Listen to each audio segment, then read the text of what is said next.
First off, rest in peace, neighborhood nip. I ain't crip, but I'm on that neighborhood shoot. Building businesses that black owned. If you hustle, better hustle till your pack gone. If you work, better work till your back hurt. And if you rap, make it better than your last verse. Yeah, more lyrics. Stick and move, Javante Davis. AJ, El Presidente, Eddie Kane University. Hill gon' heal, regardless. You, Buchanan, Bethel High School, by way of 3-Man Weave, LLC. Michelle, producer, based over here. You can catch this wave from the Marlins to the Mariners. Doing things you can't believe. It's the 3-Man Weave. What's going on? What's happening? You know what it is. We here. We finally back. I feel like it's been forever, man. But guess what? We back again with another one. Episode 143. Let's get it. It's your 3 favorite guys. We got one more here in spirit. You know, He's on a tropical island somewhere doing what he does. And not gonna lie, we all kind of jealous, but you know. Jealous as hell. Jealous as hell, bro. But you know, we here regardless. So this is episode 143 of the 3-Man Weave podcast. I am AJ, your least favorite guy out of all 3 of us, because I don't know why. I ain't never did shit to not nail one of y'all, but it is what it is. Let them know who you is, my boy. Y'all already know who it is. It's your boy Hill, and Hill gonna hear regardless, baby. Let's get it. Y'all know y'all can catch us on all major podcast platforms. 3-Man Weave, Instagram, Twitter, 3-Man Weave _. We also on TikTok and Twitch, 3-Man Weave _. You can email us at podcast.3.man.weave@gmail.com. And we here. Yeah, so we coming off of, you know, the All-Star game, and I think the All-Star game kind of gave a reprieve to that Pro Bowl. Everybody was talking about, hey man, the Pro Bowl got to go, the Pro Bowl trash. And then that dunk contest hit, right? Oh man. You know what's crazy? You know what's funny? Episode 21, and I'm gonna tell you how far we went back. Episode 21, you was definitely saying, can we get rid of the damn dunk contest? You know. Yeah. That was then. And I know pretty much probably most people probably felt that way. I'm not saying that was a super hot take from you. You know what I'm saying? I'm just saying, episode 21, we on episode 143, and we still talking about getting rid of the damn dunk. This is unacceptable at this point, bro. Because my thing is, for one, there's no star power. And if you have star power, some of the bullshit that's happening in the dunk contest, you are willing to kind of accept. But also, if you got star power, you kind of feel like we ain't got to deal with all of this bullshit. You know what I'm saying? Mm-hmm. And to me, I'm gonna keep it up and down with you. When they announced it, I'm like, I'm not watching this shit. We said it last week. We wasn't watching. I ain't watched nothing. Yeah, like you wasn't finna get that time out of me because I knew what was finna happen. And to me, the All-Star game is like, I go to the park and watch that. You know, I ain't gonna see the dunks or the Steph Curry threes, but I can see dudes not playing defense, just out here trying to get their shot. So to me, if we're not gonna get star power in the dunk contest, and like that's cool, like the skills competition and the 3-point contest, that ain't enough for me to tune in. I mean, like I said, it's cool. If I'm sitting at home on a Saturday night, you know what I'm saying, I'll turn it on and watch it. Because like you said, it's All-Star weekend. It's fun. Celebrities out. People having fun. And it is a fun weekend. But like you said, the skill challenge is cool. 3-point contest is normally exciting. You know, don't matter who it is. You know, it's like, I think at some point, the dunk contest shouldn't be last anymore, though. It's like, no, yeah, because it's not the marquee event anymore. To me, the last couple of years, the 3-point contest has had way more drama than the dunk contest and been way more exciting. You know, it's just the fact that, and then I know everybody, you know, just put the YouTube dunkers on there. The people we see on Instagram, put them on there, and you know, they gave you a show of that. Like TNT gave you a show of that. And y'all didn't watch. Yeah.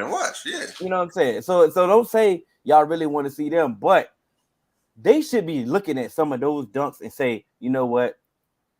Maybe I can't do this one, But damn it, I can do one of them, bro. Like some type of create, steal some of their souls and get Get some of that some sort of creativity. Bro. creativity. And we know y'all be dicking around at practice anyway, trying some of these dunks.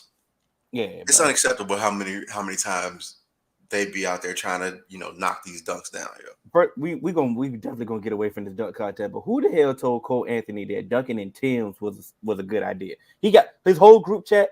Throw the whole group chat away. Delete them. They are not your friends. That's what happens when you got too many yes men around you. Because Yeah. I guarantee you, somebody put in the chat, "Hey, I got this one. It's gonna be 5.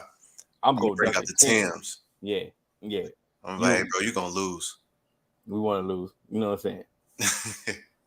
If Shouts out to my us. fault. Go ahead. You was doing this one. All-Star game can still be fun if the players try. I thought this year was actually pretty good. This is our guy Kearns from JDL Sports. Shouts out to Buckets. Buckets should be returning soon. I'm getting exactly what I'm getting in the All-Star game. Like I have no expectation from an All-Star game. You know, they shoot like Steph Curry. Matter of fact, made the All-Star game way better than what I thought I was going to get because him shooting from everywhere, man. Yeah, and they said it like it was plenty of people that said, "Hey, the All-Star game dunk was better than the dunk contest dunks." And to be quite honest, at least it does give you that excitement. It's just like, oh, you kind of see these breakaways and fast break dunks that you won't normally see in the game. And then, like you said, Steph Curry out there just doing what Steph Curry does. To be quite honest, this is why I say he's really pivotal in how the game has changed. And certain times, like when we talk about NBA Mount Rushmores, to me, the NBA Mount Rushmores is not just necessarily who was the greatest of the era, but also who kind of changed and who was vital in being kind of a forward, pushing that era forward. And to me, that's why I think Steph Curry should be in some of those Mount Rushmore talks because of how he has changed the game, and people look at it as the analytics, and he's the analytic darling. He's the one who can take those threes and trade them with twos and make it at an efficient clip more than anybody. And I don't care how good of a shooter you are. Nobody does what Steph Curry does. That's why that whole Trae Young, Steph Curry, I was like, no, he's not Steph Curry because he can't do that. And to me, it's just like I've never seen someone make shooting this exciting. Just shooting. Yeah. Like he shoots threes like a jump shot. This was this right here, NBA Live 04 was the greatest dunk contest. Yo, sometimes that was the hardest dunk contest on the game. Wasn't that the one where you could do the two like a cartwheel or something like that, and then go up for a dunk or some shit like that? I know. I vaguely remember the extra Statue of Liberty that they got going on that one. Like like the 720 for no reason. Like it was crazy. It's because they would pause in the air. The next thing you know, they would do the dunk. So man, it was funny. Was Ja Morant's dunk like was he jumping higher during the All-Star game? Like I really feel like bro was just like loading up and leap. They had to put springs in the floor or something because he jumps he was looking different effortlessly. Yeah, that's what it really is. Because it's not like how sometimes you kind of get those wings and they be about like 6'5", 6'6", 6'7". So it doesn't look as like they getting up there. But, it's like, okay, you kind of expect that. But with Ja, it's almost like he gets up there and he gets up quick and he gets up effortlessly. And that's one of the things that's just like, goodness gracious. I think they should keep it at 3 attempts, whether they get a dunking motion or not. Jalen Green took what little excitement people did have and abused it. Exactly. They got to go back to the time limit, bro. Like we can't keep watching a whole bunch of misses. I'm good. I don't care. I don't even care if the dunk that you complete is amazing. Like all these misses is ruining it. Bro, it literally just because over and over, it's just like, bro, what the fuck am I waiting on? Yeah. And then half the time when you start getting all of these misses, and then they just go up with some regular ass shit just to make a dunk. And it's like, so we waited for all of that shit.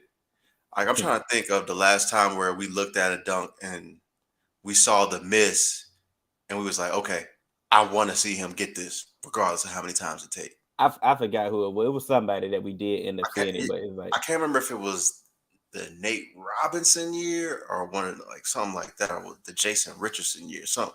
But let's get to your mans though. Who, Hennessy Eyes, Michael? Hennessy eyes, Michael Jeffrey Jordan out there.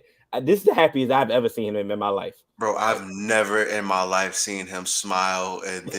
Bro, he was out there like everybody's best friend. He was out there looking like the last dance never happened. Yeah, like he didn't take nothing Nothing personally. He didn't take nothing personally. Oh man, like bro, he was he dapped up everybody, hugging everybody. Bro, he's in there caressing the back of Steph Curry's head. He's hugging Luka. Was that Jerry West he was hugging? Like, bro, he having a conversation with Karl Anthony Towns, bro. Like, bro, Karl Anthony Towns don't stand for nothing that Michael Jordan like. Yeah, he over there having a ball with Karl Anthony Towns, bro. Like, what's up with him, yo? I think he must be hanging out with LaMelo or something. It was something, but I know he was drunk. I don't care what it was. Whatever he was drinking on the last dance, his joint was full. His cup was full. Everlasting cup. Right there. Like I said, I've never seen him that happy ever. Even with championships. Like when he did the fist pump and all that, he ain't been this happy since that. He was even extra happier. It's crazy. I don't think I've ever seen all his teeth before. I didn't even know if he had teeth on the side. You saw a full smile from Jordan. You know what I'm saying? The wisdom teeth, the molars, all that. You see all that. And you see how he was out there caressing Mary J. We said we got the same initials, but you got to be for that booty.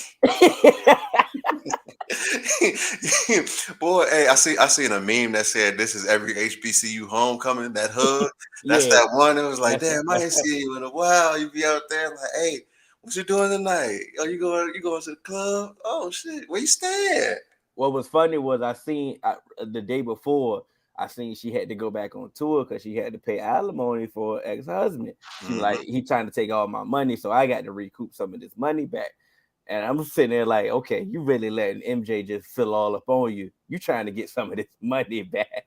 He said, hey, look, you want to take another gamble, Mr. Jordan? she said, you can roll the dice. We definitely got to. Did MJ get the AJ Red Cup approval? Hey, you goddamn right he did, because guess what? I've been there, MJ. Bro, that was not the Red Cup. That was the 32-ounce Wawa Cup with very little ice. It wasn't no ice. Full bottle and just a splash just to change the color. The bottle was sitting in the trunk. All so that motherfucker hot. All day. That was the hot bottle. And you know Jordan got his own tequila. Well, we had somebody who was back in Cleveland, put on the show, and you figured that he was going to put on the show. Bron. Yeah, Bron. He I mean, that's what he's supposed to do. Before that though, he did a lot of talking. Yeah, and so I didn't have the prerequisite because we have some technical difficulties, but it's all good. He said a lot. So we break down the first statement that he did make. I think that's not going to be fully loaded. He said he had he may go back to Cleveland. Going back to Cleveland is not off the table. Right. He said that, everybody went in the uproar like, oh my God, he gonna leave LA and go back to Cleveland. I'm like, bro, why are y'all surprised? Yeah, this is what he do. This is what he does. And I won't even say he always does what's best for his career, but he does what he feels like, and he feels like that's if that comes to pass, that'll be in his best interest. Like, so to me, it makes sense though, because if I don't want to get too ahead. If you also look at some of his other comments about who he wants to play with later on in his career, and we'll get to that. Yeah. I mean, if that team happens to get him, he said he'll do whatever it takes. So, but it's just his timeline is not really adding up because like I said, his contract doesn't end till 2024. And it's in their best interest to, would they trade for him? Would the trade even be a possibility? Because he also has a no trade clause. It's like, if we entertain the trade, is that going to upset him? Or are we going to try to do it? Really, what he's doing is what he always does before he leaves the team. He puts the pressure on the front office. Exactly. You know, Because when you look at what some of the shit that was being said, and about them not being on the same page at the trade mhm, deadline, and Palinka coming out saying, "Hey, everybody in the status quo, when we on the same page," and Brian like, "Hey, we ain't never said that shit around here." mhm. He's like, "Okay, well now, guess what? I'm gonna give you this passive aggressive shit that I do, and I'm gonna let you know that hey, it's some shit that needs to be discussed." This time I respect it because this wasn't the passive aggressive nature that he normally does. Oh This yeah, is the no, I fact. respect. Yeah. This is the fact that he actually said it. This is we didn't have to get the Brian Windhorst, the Dave McMenamin, Ramona Shelburne reports of the he said she said coming out the camp. You know what I'm Hmm. saying? We heard it from the horse's mouth, and I'm like, okay, I definitely respect it. What I don't respect is Clutch Sports coming out and saying, Yeah. they're not happy Right. with what the front office do. Because let's be honest, y'all was definitely working in conjunction in the offseason on all of these moves. Hmm. Now that the stuff don't work, don't try to make it seem like it's all on Rob Pelinka. Yeah, Like I said, because he for had me a deal. now, you definitely you worked in conjunction now, and I understand you wanted to make some moves, but at the Mhm. end of the day, now I to me personally, I would have said fuck that first round pick, That's but what I he said. Oh no, that's no, not what he said. Yeah. yeah, that's not what Palinka's saying. I'm saying I would have said fuck that first round pick because to me that's so far down the line, and you still are kind of in a window of we can still make something happen and we can still do something to go forward. Hmm. And so that's so far down, and you have no idea what that pick will eventually turn into anyway. Hmm. And like I said, especially with the way that the league has been now, these picks, they've been taking so long to really come to fruition, if they even do. Yeah. So it's like, hey, go get your guys. But on the flip side, I understand and not wavering on your morals. I mean, not on your, just not wavering on his demands because it's like I said, you're not going to be here forever. Absolutely. We're going to have to build a team of, without you. We're going to have life without LeBron. What we do know from And set teams that that front office precedent. yeah, what we do know from your departures from other teams, it's taking them a while to recover. Don't let Miami fool you. Pat Riley's one of the best in the front office. You know what I'm saying? He definitely should. And to me, I think Brown would probably have a few more if he would have never left Miami. But it still took my, of course, because Pat Riley did this is what Pat Riley does, as Exactly. you can And see. But Pat Riley, it still took them a while to recover from your departure. but Cleveland then just also now you getting got to good. look at you got to look at where he's gone. People talk about Brian being a GM wherever he goes. Mm-hmm. He damn sure wasn't the GM in Miami, And and he not at also all. and and when Braun was there in Miami, Spo didn't get a whole bunch of credit. Spo, he's earned his keep. Yeah, Spo is that dude. Spo one of the best coaches in the NBA, yeah. and to me, you could probably I think Spo was the best coach he's ever had. I mean, easily if you go through his coaching resume, yeah, it's by far actually. You know Yeah, what I'm saying? I And it's think not even close. I and I think Spo is the best coach he's ever had, and We can just make. top to bottom, I think Miami was the best organization he's played for.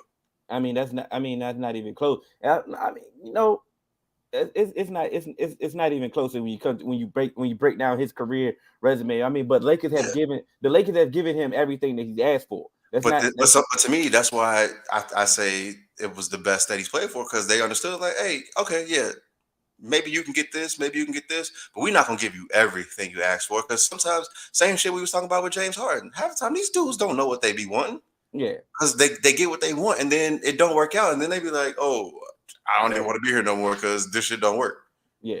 And the reason why I didn't respect where Clutch came from was like they should have gave up the number one pick because basically their client was involved in that other trade. Like you said, Exactly. John Wall is a Clutch Sports client. So don't sit here and be like, oh, y'all was so mad and you should have did this and that.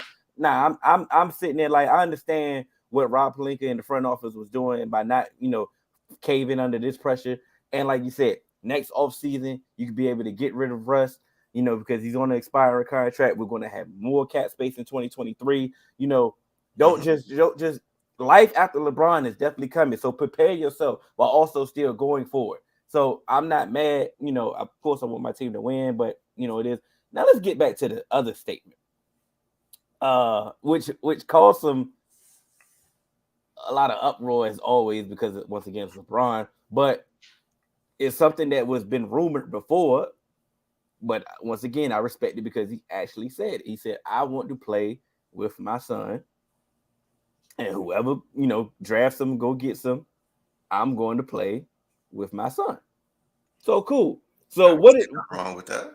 what that just did was just up his draft stock. I'm not saying he about to be the number one overall pick. I'm not saying he may not even be a first round draft pick.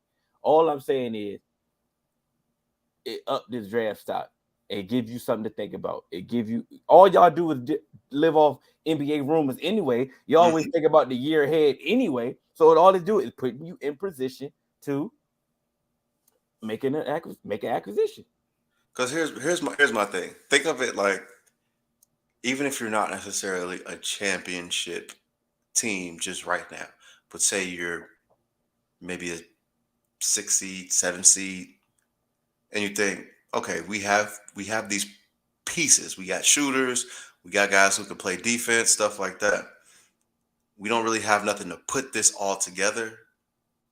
Bron is almost like, even in his advanced age, and he's not as athletic as he used to be, he's still a master with the ball in his hands as far as a distributor and a playmaker to get guys involved. I think it doesn't look like this now because he doesn't have the requisite shooters around him and the pieces around him to really allow that stuff to happen, because his team is pretty much just tossed together of, hey, who's my friend and who did I know and who did I used to play with before, or some shit like that.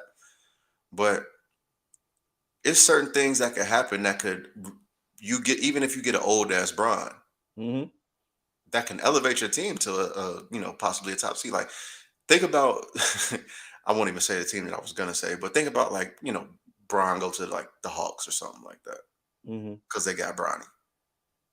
You make another move or two, that could really be dangerous. You get what I'm saying? Yeah. So I think where you saying it upped Bronny's draft stock, because if you're looking and you're picking in, between 15 and 20, and you like Bron a free agent or something like that, we not expecting Bronny to go until 30, maybe early second, stuff like that. Do you go ahead and gamble and be like, all right, he was a one and done, but he still has the upside, and his upside also comes with Bron, and then also we get to sell tickets because of Bron. Yeah, it's a big ass business decision. It's a business decision, and what do we say about a lot of teams? That a lot of them make way more business decisions than they actually make championship decisions. You're goddamn right. So, like you said, 15, I'm pulling the trigger easily. Who I'm about to go get anyway? Somebody from Russia that may not even come anyway. Like, come on, man. We just seen teams waste picks on lesser players that definitely didn't make the fucking Dragan Bender. Oh my god, I can't believe we drafted them. But I want to look at it. Yeah, that was terrible. I want to look at it. Alex Len is like still in the league getting minutes. Yeah, I told you that too. You hate that every time you get signed. I make sure to let you know that every time. I just can't fucking believe this shit. Yeah, can't. What they say? Can't coach height. Can't teach height. Well, goddamn. But has anybody ever thought of? Has anybody looked at this from the Bronny perspective? I think I've heard some, but also it kind of usually gets with, well, that's kind of the cost of being LeBron James' son, and people bring up Jeffrey and Jeffrey Jordan and all of them. But I'm like, but really, have we really looked at it from his perspective? If you think about it, he already said, LeBron has said it on the shot before, that he already regrets naming him after him. That's already pressure right then in itself. Then on top of that, you're playing basketball. You're LeBron James' son. You come with scrutiny, criticism, notoriety, all that a lot of people already not built for. Now on top of that, I'm going to go play like with my pops. On the surface, it sounds great. You know what I'm saying? It sounds good. You know what? Yeah, I'm out here. I'm playing with my pops. I'm playing with the GOAT. You know what I'm saying? Why would I turn that opportunity down? But on top of that, like, at some point, when do I get to live? Like, but here's my thing. When they go out, what who going out? Yeah.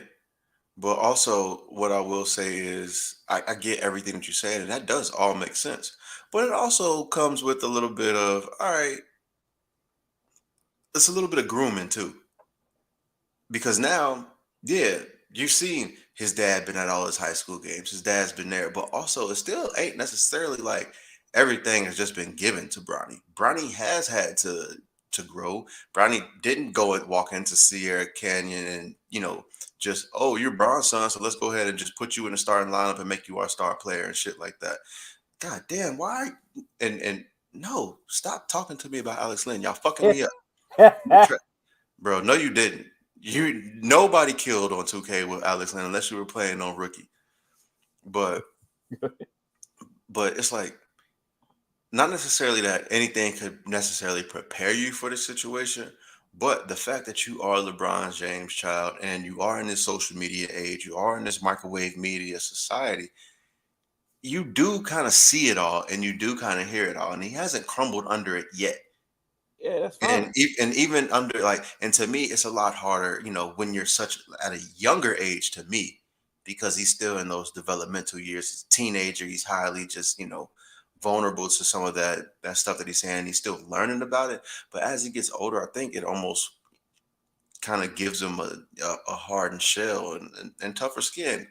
But we don't know this for sure. But I'm That's just what we I'm really just playing don't. I'm playing devil's advocate from what you were saying. It's like this could be grooming him and prepping him to handle the scrutiny Which which because which is could possibly be a good thing, and like you say, like Curtis said, could be a calculated move to get Bronny a high draft pick. Like I understand, like you say, do that. If you are a resource, so utilize your resource. Put your man's on.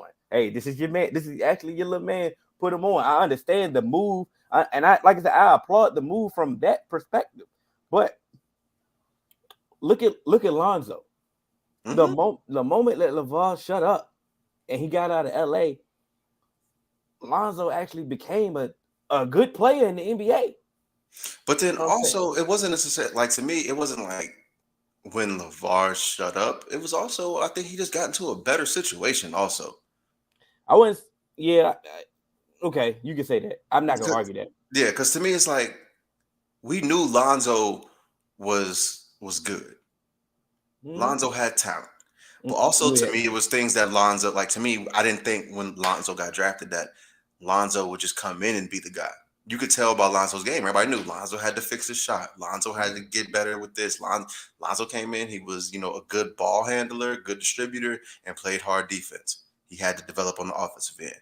Hmm. But you look at it, what LeVar also said. He said Melo the best out of all of them. Yeah, Melo was different, but we And but we and seen and we and, and, seen Melo and different though. but then that's also kind of what I'm saying about Bronny. It's a little bit different because LeVar was the one that was talking, and then Lonzo, and then, but to me, it's almost like this is gonna kind of sound weird, but to me, it's almost like Lonzo played the Bron role. He was the first one there, but he had to live up to everything LeVar was saying. Where Bron is Hmm. kind of putting all, like, he has all those expectations and putting them on Bronny, but it's like you've seen it, you've seen me go through it, you have this resource, and everything that I've been through, you've been around it already. You've been around the cameras, you've been around this media hype, you've been around, you've seen all of this before. You've seen when I walk out of a restaurant, you got these thotties coming down the escalator trying to chase me. You've seen it all. Hmm. I've been able to tell you all of this, and I've been your biggest resource. And to me, it's almost like you've already experienced all the money, you've experienced all the fame. You're famous. You got all this. You got all these followers as well. People every single time you post, you could not post me, but people still in your comments. People still got something to say. So you are kind of in this light. You prepare for it. So now it's almost like, yeah, you know that they saying shit, but just go out there and play. Go out there and play. They're gonna talk about you regardless, good or bad. So, well, we go. What do you say? We got time. Like Anytime. this is not happening soon, but Cause shit, to me, it's almost like LeBron. He's dealing like LeBron. He's having issues of his own with trying to get everybody to recognize him as the GOAT. And he's having so much struggles with that. which was funny. Like I said, so the rankings of the NBA top 75 actually came out. We know the list was announced, and we already know the people that didn't make the list. We already debated that they should have been on the list, and you know. But when you look at the list, did you have any problem with the rankings? What like? Um, Personally, I really only kind of just like look around like the top portion Mm-hmm. because to me, I'm not about to just go down all through 75 players and all break down all these different eras and stuff like that. I could, to be quite honest, I can care less. Mm-hmm. You know, if you a top 150 player of all time, you still an all time great because you got to think of how many players played. So just kind of like, top 10, I didn't really have an issue with it. When I look at lists, um, I always look for my favorite player. So Right. any ranking on any list, I look for my favorite player and I see what they're ranking. Like you say, Kobe was in the top 10. I think he was number 10 actually. Um, me personally, that's my all-time favorite player. I would have had him a little bit higher. But when you're in the top 10, I'm not about to sit here and argue with you. You know what I'm saying? You all time, you all time great. I'm not about to sit here and argue with you. But the one thing that I did that, like you said, once you got laid around, like we got to pick 35 and all that, you're like, bro, I'm not about to sit here and argue Earl Monroe versus, Bob Pettit. We're not about to do that. I do feel that Melo was a little too low. Like, and Yeah. I think Melo being in the 60s was a little disrespectful to Melo. I know his latter part of his years, And and to me played a that's where I part. think some of that might have come from. Just like, as you got later on in his career, it was a little bit up and down. And then Yeah. you had the whole shit. We was over here trying to get Melo a job. Yeah. And So so I so think I get it. I get it. It's, like I said, we're not about to say him like, no, he should have been number 55, that's 36. No, we're not about to do that. I do feel that Kawhi was a little too high. Poster child of load management. yeah, I definitely like, to me, I felt Kawhi was too high, but also I thought of it as you can't knock what his resume His tag. resume is definitely legit. He was one of the best wing defenders of of the generation. He has his rings. He went to Toronto and led them to a ring and stuff. So Mhm. it's just like, hey, when you look at some of his accomplishments and some of those personal accomplishments in there. So he has the team success. He has the personal success. So Yeah. okay, I can't really hate that. And shit, they were literally just waiting for his knee to go anyway. So it's almost like maybe they gave him a reprieve for some of the, being the poster child for load management because they was like, well, his knee actually did go. So, you know, so who knows? Who fucking knows? So, well, but the top 75, like you said, caused a lot of debate. LeBron is number 2. Is he really the GOAT? MJ still the GOAT? You're What I not, say, like you said, you're not going to change anybody's mind on whoever the GOAT is. you know what I say. Once, don't argue for the fours out there. Yeah. It'll make your life a lot easier if you go into these debates about the GOAT and not trying to change someone's mind. Because Yeah. guess what? You're never going to change somebody's mind. The best you can do is say, hey, look, this is why I think that this person is the GOAT. And if they disagree, I'll even listen to you why you Yeah. say you think that they're a GOAT. And after that, great talk. That's all I got for you. I'm not going to just sit up here for hours and say, oh, well, he ain't never did this. He's undefeated in the finals. Oh, nah, bro. You got it. You got it, big dog. Like you said, Great talk. whoever your GOAT is, that's gonna be your GOAT. Is no change in your mind because that's your GOAT. I also thought Giannis was a little too high at that point too. They had him a little too high for To, me already. to me, what they were doing with Giannis was projection, and I don't think that that's what they should have did on the top 75 list. To me, Yeah, it should go off of where you at right now when the list came out. To me, yeah. it's projection, and I But certainly see him eventually being higher than that. But yeah, and his trajectory, I can understand the projection, but like you said, this list is not about projecting; it's about your career. You mhm. know, so like I said, I just thought he was a little too high. I do think he was worthy to be on the list, but I know that's just a little nitpicking at that point. But we can move on. Yeah. Go ahead. You had a proud member of the light skinned community stand up for y'all. Hey, Tired look, of man. Hey, he was tired of the nonsense. look. I'm trying to tell y'all, man. We here to change some narratives. God damn it. You know what I'm saying? You know, you may think we bruise easily, but these knuckles, they got a little callus on them too. You know what I'm saying? Some of them been through the ringer. You never know, and you pick one from the south side of Chicago. And when I say south side, I mean with an F. Mm-hmm. You know what I mean? They didn't let the GDs in the dough. Now, if y'all haven't noticed what we're talking about Juwan Howard, slapping the assistant coach after the game. As he should have done. Okay, I ain't gonna say he should have slapped him, but I don't think it was without like merit. I mean, it was a reason why both coaches got a fine. I'll say that. Right. If you didn't do anything, you wouldn't have got a fine. So, and to me, it's all on look. Hey, we've seen worse.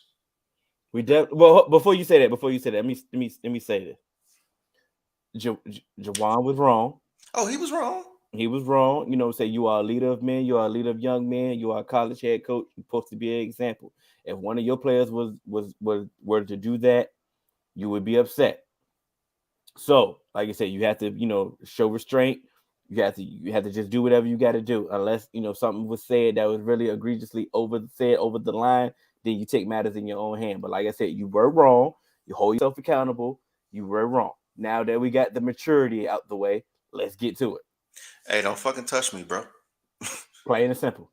Like, and even I don't care. Like, even in the sense of if I'm trying to walk past you and I say, "Hey, don't touch me," I got no words for you. If you could see I'm visibly upset and you put your hands on me, hey, don't fucking touch me. I don't have to come at you with no level of decorum or nothing like that. Don't fucking touch me, because that's one thing that some people don't understand. My personal space is my personal space. You're not welcome here. If I don't say, if we don't have that relationship, don't put your hands on me. Don't try and impede my momentum, where I'm going, nothing. Get the fuck out of my way. You don't have to shake my hand. Go to the next person behind me, turn your ass around, whatever the case may be. But don't put your hands on me. And to me, that's what it all stems from. If you don't put your hand on this man, he just walks right past you and he goes on down the line. Yeah. And I guarantee you, he may not have shook the coach hand, but he gonna shake the players' hands. Yeah, because players is players. Like these are young men. These are kids to you. Right. That it was nothing that they did. Juwan didn't like what you did, so he gonna bypass you. And then if you want, you can address it in the post game and say, "Hey, that was classless. He should have shook my hand at least. We just out here trying to compete, and I was literally trying to send a message of this, and this to my players. Or I'm sure you can get this man number."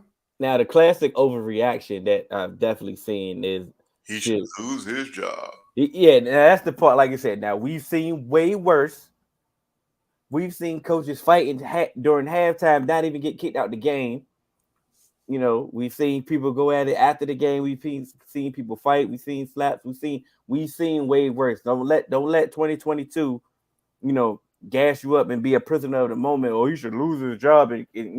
No, he got the rightful suspension that he deserved. He took it like a man. The other overreaction is, should we just do away with handshake after the game? Come on now. Come on People, why everybody gotta ruin shit? Like, everybody, like, it just always goes too far. No one can just be like, oh, he wins the Super Bowl now. Matthew Stafford should be a Hall of Famer. Oh, Juwan Howard slapped somebody. Hey, he should be fired. We should do away with the post game handshake. Hey, bro, I'm sorry. I'm like, the post game handshake. I've seen plenty of people walk away from it. I've seen plenty of people just walk off the court. This is coming from somebody that's definitely a sore loser, that's showing some bad sportsmanship and after some losses. You know what I'm saying? But you shake somebody's hand, bro. Like, I mean, and then we're still talking about young men. We're still talking about kids at the end of the day. So it's Thank you. like this is still a game at the end of the day. So like, let's set a standard. Since we're supposed to be setting a standard here, right? Like, no, let's not overreact and just take If the you want, handshake. and if that's if you over here trying to talk about sportsmanship, yeah, that's sportsmanship. You go after, you shake your opponent's hand and stuff like that. I've seen boxers, go in, beat the hell out of each other, and go over to the corner, shake each other's hand. Hey, much Yeah. respect, stuff like that. So, hey, bro, it's okay. It's Like, yeah, okay. we don't have to go. We don't have to go. We don't have to go that far, man. We don't have to go that far. And I just hate that. Never mind, I ain't trying to get canceled. It's being a prisoner of the moment is definitely like, I would say natural. It's a natural. Sometimes it is a natural reaction. Like, oh man, he wilding, bro. You see Juwan, he lost his mind, man. What they gonna do? And like you said, we can pull up YouTube clips and you can just go through. You can just scroll down to see plenty sideline scuffles, coaches fighting. You've seen this before, so it's like, just calm down. But I think being a prisoner of the moment is still a natural reaction, and sometimes we should fight this more often. Like, And here's my thing. I understand being a prisoner of the moment, in the moment. mhm. But But let it after that, that yeah, shit passed, like, hey, yo, I was wilding. yeah. Yeah. All right. After you seen it, after the next day when you see it, it's like, all right, okay. You It know really why? You bad. know why was a big deal? Because we know Jawan Howard. But if we know Juwan Howard, y'all would Uh-uh. know, hey, No, no, no. Juwan Howard. It's not the fact that we know Jawan. It's just the fact that we You know know that who is the coach. you We know know who he is. That's what we I'm know who the saying. coach But is. but Because to me, because if let's be honest, if Jim Behind did the same thing, we would get the same reaction. You know what I'm saying? He might would have got more leniency, but that's here or there. But it's like you would be like, oh man, he wilding. It's like the fact, bro. You don't know. We don't. It's so many coaches in these games. We don't really know all these coaches. You know what I'm saying? and So it's like you the want to fact know that we something? know him. The fact that we know him is like, okay, it's the And reason why it was a story. here's my thing. Do you know how hard it is to make it to the NBA? You think you get to the NBA by just having just the everybody's my buddy attitude and not having a little bit of killer instinct, especially in the time frame that he played. So when you're in those competitive situations, don't you think that there's a certain level of fire that you got to have and a little bit of people always talk about how they hate how the NBA is all seems to be all buddy buddy right now. Mm-hmm. Even though in my mind the NBA ain't buddy buddy, it's just more so they respect their opponents a little bit more. Like it's not just that you know I can't be your friend off the court. Even though Jordan played, he had friends off the court too. But it's like they make it seem like these guys don't compete because they friends and they know each other. Mm-hmm. But they refer back to that time, the golden era, where it's almost just like it was, you could fight on the court, all of that shit. Well, Juwan Howard came up in that. You think Juwan Howard? You think so? He not taking this shit personal. You think he don't care about this shit? You think he's just like, it's just a game? No, he's taking this shit personal, and he sees this in a different light than some of these people. He sees this in a way that some of these coaches don't play, that don't see it. He's seeing it from a player's perspective. He's been on that court and been down by 15, and then a coach and then the opposing team is calling timeouts with a couple seconds left, and he's like, "Yo, what the fuck is you doing?" Yeah, And so now as a coach, he's seeing it as like, yo, you doing this to my players. yeah, You doing this. And to me, it's like, I talk about this all the time, especially with football, when they go into recruiting. They say, hey, I'm gonna treat him like my own. mm-hmm. So when somebody does that to your own and you feel like somebody's doing something wrong to your own, you get a little bit defensive and you take it a little bit more personal because you have a connection. So to me, it's like, yeah, you're a leader of men, but also I'm these are my guys. So Yeah, I'm leading them, but I want to like they also need to know that I'm here for them. Ain't yeah, nobody just gonna be out here trying to embarrass y'all. I'm not about to let nobody embarrass y'all, even if yeah. we didn't do what we were supposed to do. Yeah, we I'm in this around for you. together. Yeah, we in this together. But I mean, like I said, he got a suspension. It is what it is. Like I said, he didn't get fired. We go, like I said, water under the bridge at this point, so we can move on. Um, one of our favorite events is coming up, What that is. NFL Combine, baby, Oh yeah. and we almost had a The Spandex Olympics. We almost had a large, significant amount of players not show up this year. I mean, to me personally, it's crazy how the NFL tried to, to play this where they wanted to implement a bubble. Oh, And before we go, we are talking about the boycott that the NFL prospects were going to do for the NFL Combine coming up. So go ahead, AJ. damn, my segue's been off. I guess I need. No, the segue's been lit. It's just we ain't been telling them what we about to talk about. You know what I'm saying? We've been getting there. We just keep going all the way there. Though. Yeah. All right. So about this boycott that the prospects were thinking of doing at the Combine, I'm gonna start off saying, well, that's what happens when you actually mobilize and everybody's on one accord. We'll get to that. But secondly, this shit would have never worked because the NFL is just coming off a playoff and, the season ending stretch where they said, hey, if you don't have symptoms, we're not even going to test you no more. If like they completely got laxed with every single restriction that they had during the season and they were agile with it and changed it. So why are you now about to implement a bubble for the Combine when COVID first happened, you never truly actually even went to a bubble and you were fucking up the COVID protocols and you had no plan? Why you think, almost 3 years later, you think you're about to have a plan? Mm-hmm. So it's just like, NFL, y'all always drop the ball. Y'all don't be knowing what the fuck y'all be doing. And I'm glad that the players were able to kind of get into a position where it's like, nah, y'all want to do that? We ain't showing up. And Agent Nicole Lynn, she was saying like, hey, bro, y'all be having these players come into these cold buildings, these, terrible conditions, working out, doing all this stuff. And now you're going to make it even more difficult. Like you already get bad times because of the elements that you have these guys in aren't conducive to, these athletic, movements that you're trying to get them to make. And now you're going to make it worse. You're going to, restrict them, bubble them up and all of that. Nah, that ain't going to fly.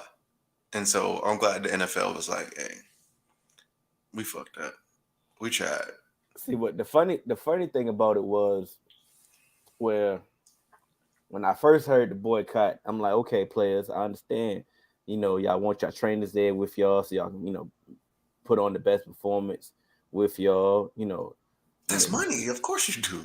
Your strength coaches, your speed coaches, you want everybody in there involved with you. Because like you said, this is a $1 million mistake or moment right here for you, potentially. But then the more and more research I did, is more and more I'm like, I'm not about to get the players so much praise on this one because this is more so a agent-driven thing. Oh, I never gave anybody praise yet. I'm just saying, see what happens when it's more so solidarity. That's what you're basically saying. But more so, but when this one, I don't really say that is really solidarity because the agents in the agency had ulterior motives because they wasn't allowed to be in this bubble either. It was basically just players, of course, and, but guess what? No really outside entities. So the agents work with the players during the regular season and the off season too, right? I'm just saying. So hey, we've That's seen we've seen people not staying with us before. You know what I'm saying? Because here's my thing: the agents. You talk about ulterior motives. The agents represent the players that's in the NFLPA. Mm-hmm. They represent multiple players. They don't just represent, some may, but for the most part, there's, a lot of client, overlap, not overlap, but there's agent overlap. I'll say a lot of players have the same agent, but it ain't like every single player who has the same agent is on one accord. Every single player that's, has the same agent hasn't been like, hey, let's all put some money away. So, when the CBA comes up, we can be prepared for a strike. Mm-hmm. Or there's like, hey, some players be like, hey, I don't really need to strike because everything is good. I don't have no issue with our contracts because I'm a quarterback. Our quarterbacks are amazing. Our quarterback contracts are amazing. I don't need to strike. Same agent, right? Yeah, that's my point. So, but which we didn't have a combine last year, right? One of these 2 years during COVID, we didn't have The a first combine. year, the very first year COVID hit, we didn't have a combine. I think No. Matter of fact, we got the combine, and then we didn't get the pro days okay. Yeah. because COVID really cranked up after the combine. Mhm. So last year, I believe we didn't have a combine. We just had pro days. So my thing about the boycott, really, I didn't think it really had that much significance because we didn't have a combine before, and teams have gotten by. I think teams have actually drafted better without it, but that's neither here nor there. It's another Because, subject. bro, they get enamored when you don't have the combine. Guess what they make you do? Look at the fucking tape. But the fact that they were actually going to have a combine, and actually that it's televised, and we know, like I said, we know it's a week-long thing now. They know that they didn't have the power that they really thought they had. They had to basically succumb to the demands, and they actually and which they did. So the boycott worked, which shows that it does work if you are on a solidified front. You come together, you have one voice, and you can get your message across. So, and all in all, we definitely, like I said, a positive did come out of this. Like I said, we're still going to be able to get to see the combine, get to see some of our players, get to see, get our draft hats on, Yeah, and speaking of being on a solidified front, before we get out of here, I just want to talk about the United States women's national team real quick. Yes, sir. They just reached a settlement. I think it was about like $22 million or something like that, and another $2 million for post their post career that they can, like, almost everyone can get about $50,000 to go to a take a charity of their choice and stuff like that. And now they're going to work for get equal pay between the men's and women's. And as much, that sounds great. Mm-hmm. I think that's not enough. Okay. I think the women's national team should actually get paid more than the men. Oh, for sure. Our men's soccer team is trash. Our men's soccer team is trash. No one even cares about our men's soccer team. No. And the women's soccer team actually wins. Yes. The women, because see, the argument that you have with like the WNBA versus the NBA doesn't work for the women's national team, because more people actually watch the women's national team. Mm-hmm. The women's national team actually has more success than the men's national team. Mm-hmm. And it's the Olympics, so it's not like they're lacking for sponsorship. It's not like the men's national team gets more sponsors. So to me personally, that it just always goes back to that just terrible hierarchy that, at the end of the day, the men they do more. No. The U.S. men's national team, they suck. And say what you want about why the women's national team is better, etc. It don't matter. They are better. Significantly. They win. And to me, that's what, I've always heard Americans are always about. We're about winning. Yeah. So why are you not supporting your winner? Don't the men's soccer team be struggling to qualify? Bro, they be getting their ass kicked. Mexico be putting their foot in the men's national team ass. They be losing games that you like. They be qualified. They're like, this is the game that, this should be an easy one for the men to, get in the qualifier and they be getting their ass worked. They trash. We be really going out. We be going out there, Bubba Dub. Landon Donovan rolling in his grave. And that's what I'm saying. When he is your best player, that lets you further know that we really not that good. Because I ain't really the soccer expert, but I know for a fact that he is a mid. Hey, I'm gonna tell you like this. To be quite honest, America could be good in soccer if our best athletes played soccer. All these other countries, best athletes usually play soccer. Our best athletes play football, basketball, baseball. True. Because imagine if you had Russell Westbrook, LeBron James, fucking Derrick Henry, and Tyreek Hill as your front line and on the soccer field, and you had fucking Kevin Durant playing goalie. Mm-hmm. You know what I mean? So I understand. Landon Donovan. Right. Yeah, bro. Landon Donovan, to Trash. me, that's like, hey, your best player being Andy Dalton. Yeah. You are doomed for failure, my boy. No, normally we see that we should have ended the show with that one right then and there, but we got to speak on the hire that happened over the weekend that we were surprised about. Brian Flores getting that what was it? It was a linebacker coach. Linebacker coach, associate and associate head coach or defensive something. yeah, it was like defensive quality control linebacker, something like that. Let me pull it up. I'm sorry, y'all. I'm fucking up today. Either way, he's hired. Senior defensive assistant. Sorry. Senior defensive assistant working with specialized working with the linebackers. So, like you said, you have him in the defensive room. You have Terrell Austin in the defensive room. We have Mike Tomlin in the defensive room. That's a great defensive room right then and there. That's already a positive, right then and there. One front is I like the move because once again it makes your team better. This can't be a hindrance to your team. This is definitely nothing but positive because, like you said, you bringing a great defensive mind to your defense. Exactly.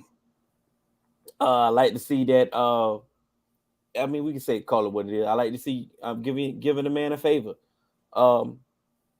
Nobody else was hiring him. He wasn't about to be a defensive coordinator for no other team. So it's like, okay, why we just let this free agent just roam around on the streets?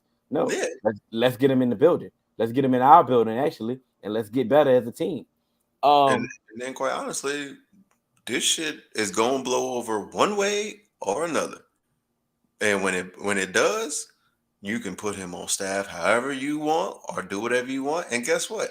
I'm not 100% certain. I'm not trying to speculate and say this is why it happened or it's a self-serving thing. But you put him on your staff as an assistant, and he does get another head coaching job.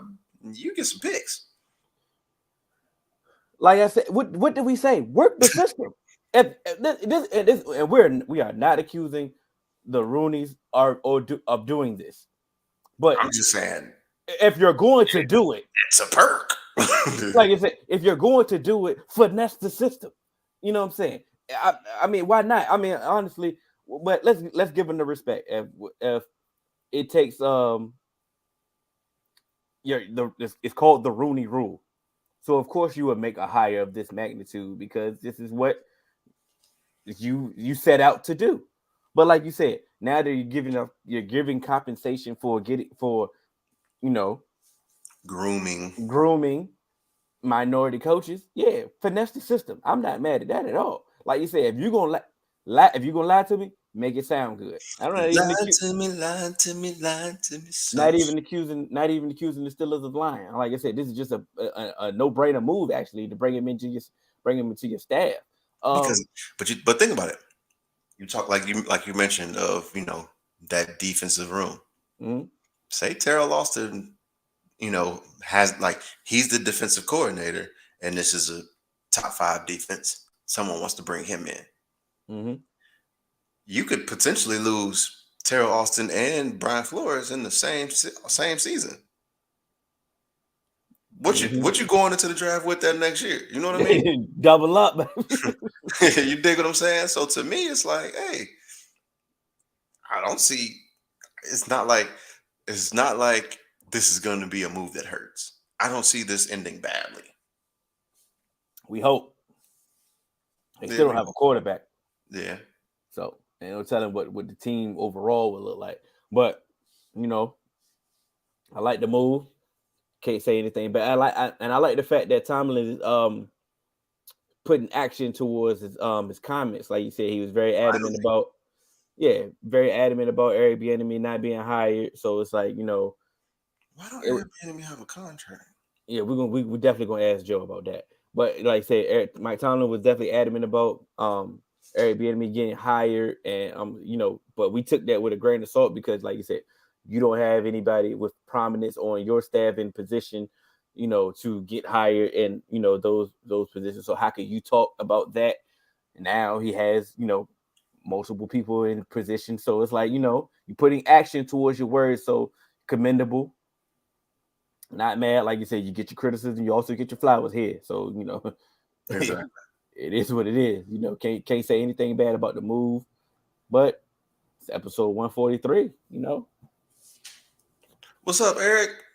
All right, Hey, we y'all. out. We'll catch y'all on the next episode.